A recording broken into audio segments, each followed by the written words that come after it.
And good morning guys. Ngayon samahan niyo ako. Kukwento natin yung istorya kung paano natin makukuha yung broodcock, bulik broodcock kay Sir Nito Mendoza. Ayan. Nakuha natin siya last 2 weeks ata, pero ngayon lang natin ipopost yung vlog. Kaya yun guys, samahan niyo ako. May malaking pasabog tayo ngayon kasi 1k subscribers na tayo guys. Yan. Kahapon lang nagpamigay ako ng Golden Boy Hen. Ngayon, abangan niyo ako anong papamigay natin. Basta mag-like, share, subscribe kayo. Follow niyo ako. Francis Game Foul on Facebook. Magic Francis Game Farm. Page ko naman yon. Magic Jade Game Farm syempre. At syempre mag-subscribe na rin kayo guys. Para lahat may chance ang manalo. Yun lang. Salamat.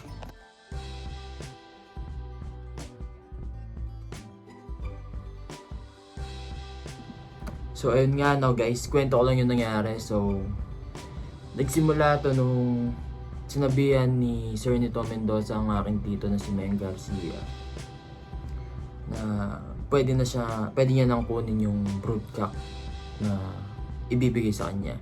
So bakit kami bibigyan? Bakit bibigyan ni Sir Nito Mendoza si Meng Garcia ng broodcock?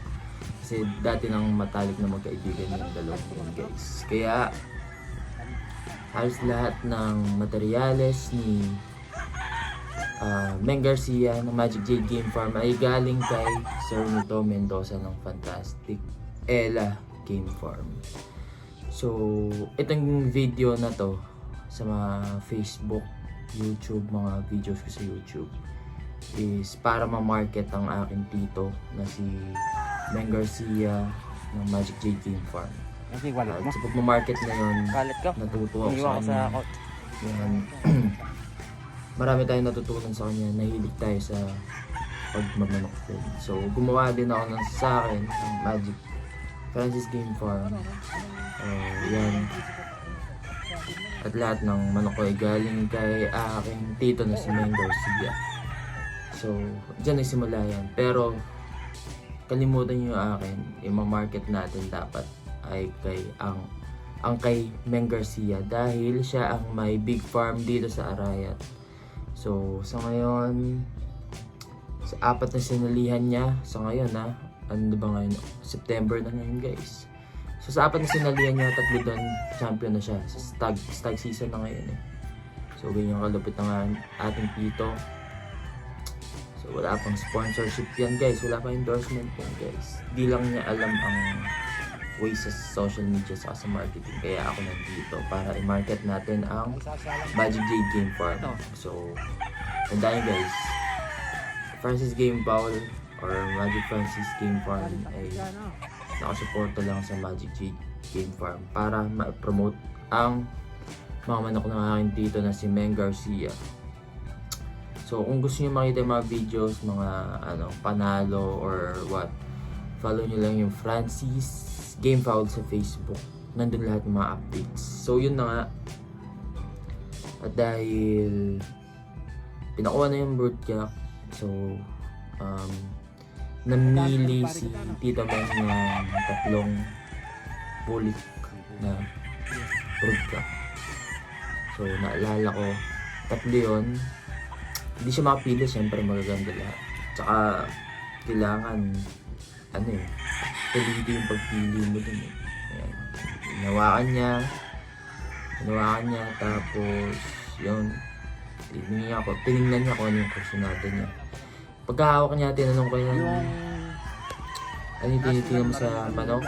Siyempre daw, tindig niya, yung tayo niya. Ayan, yung tindig, yung tayo, yung hawak ng katawan. Ayan. Pero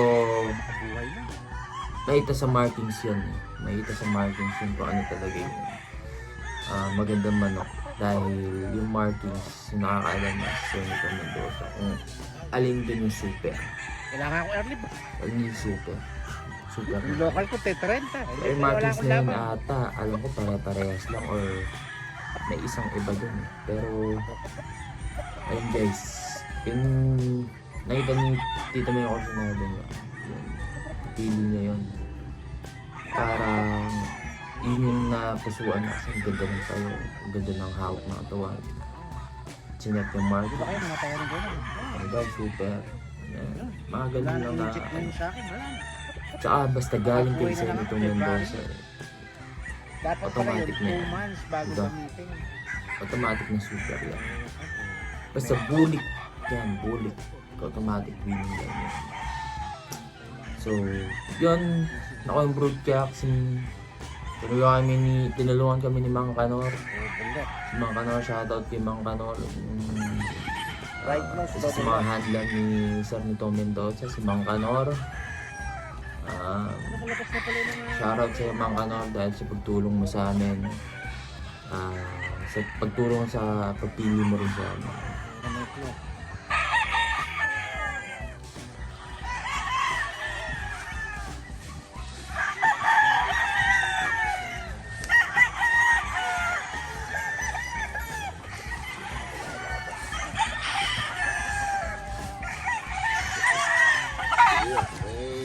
Magtawag na tayo.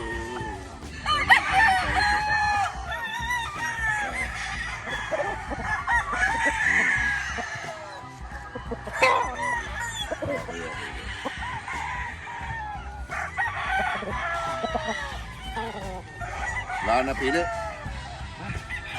ginamit mo yun. Kahit ano yun, pwede damputin eh. Gamit mo yun. Ito may ano ito? Parang binigyan niya ako.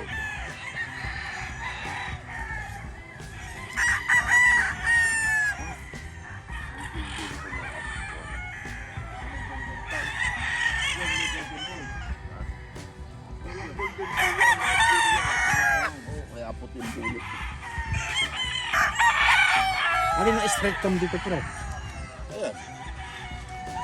Ito straight tom. Yun. Hindi ko alam kung yung straight tom.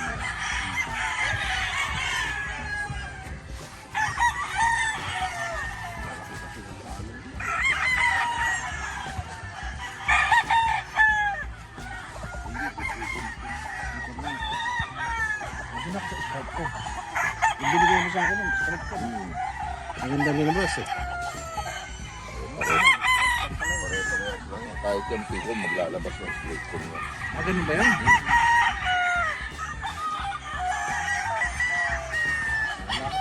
Wala ka dito. Di lang ito yung una, maraming beses na nabigyan ni Sir Nito Mendoza si Tito Meng sa mga inahin, sa mga gray. Yan. Pero siyempre, ngayon lang natin nabigyan pagbigay ni Sir Nito Mendoza ng Bulik Broodcock Super Dog kay Meng Garcia. Yan. Papanood nyo naman dyan guys yung paano yung ano niya, pagpili niya talaga. Talagang pinagpilian niya ng matagal yun. Nakita nyo rin dyan guys kung paano kami tinulungan ni Mang Kanor. Paano kami binigyan ng suggestion ni Sir Nito Mendoza. Shoutout kay Sir Nito Mendoza sa laging pagtulong sa amin. Turo. Tips at advice. Lalo na sa larangan ng sabong, sa pagkakondisyon, sa pagtatare, Nakakaya sa kanya, debris, hindi ito inopera, pero yun ang gusto pagbigay ko. ng materyales. Yan. Ano pa ba? At yung nabigay na yan guys, yung sinabi ni Tito nito yung Martin. Sinabi ni Tito nito ang history ng bulik. Tapos, ano pa ba? Ayan guys, tapos yun, sinabi yung sa maganda i-breed tong, sa maganda i-pares tong ano, itong broodcock na to. So, compatible tong broodcock na to, lalo na sa Golden Boy, sa mga sweater. Golden Boy or 5K pwede rin. Kung gusto mong, kung umaba na yung katawan yan guys, pwede mo daw i-cross sa hatch para umiksi yung katawan. Pwede rin dito sa mga round heads para gumanda talaga yung katawan pag gumahaba yung katawan ng mga sweater. So yun lang naman guys. Samahan nyo sa susunod na video. May mga pasabog tayo guys, mga pasabog dahil monetize na tayo sa Facebook, sa YouTube. Ngayon YouTube, Kaya mas lalo magsisipag tayo sa mga videos natin guys. Ay, may mapasabog tayo, mga pag-giveaway tayo. Kahapon lang nagpag-giveaway na ako. Pinadala ko na sa rider. At ngayon yan, siguro papag-giveaway ulit tayo kasi 1,000 subscribers na tayo sa YouTube. Yun lang guys. Gusto ko nakasubscribe kayo lahat. Yung mga mananalo lang yung nakasubscribe guys. Yun, salamat. Candy yan. Ang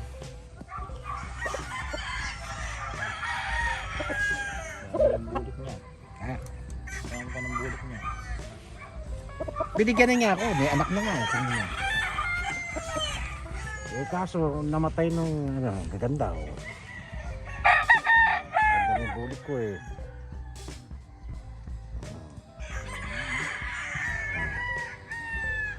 Hindi ko pa alam ang bitaw kasi hindi pa nagano. Hindi pa binibenta yan. Ha? Wala kang binibenta. Hindi pa nga nabibitaw, hindi ko alam ano palo eh. Benta mo ay bitaw mo. National to. Nagbibitaw na ba kayo ng national? Yes, nasa range pa yung iba. Okay. February 22 buwan to. Ganda pala ng ano mo. Buwan pala eh. Maliit lang. Maganda ko sa bundok. Nakita mo yung range ko sa bundok? Hindi. Nasa YouTube. Yung sa'yo na lang, wala sa YouTube. Ito medium size, no? Yung malaki kasi yun.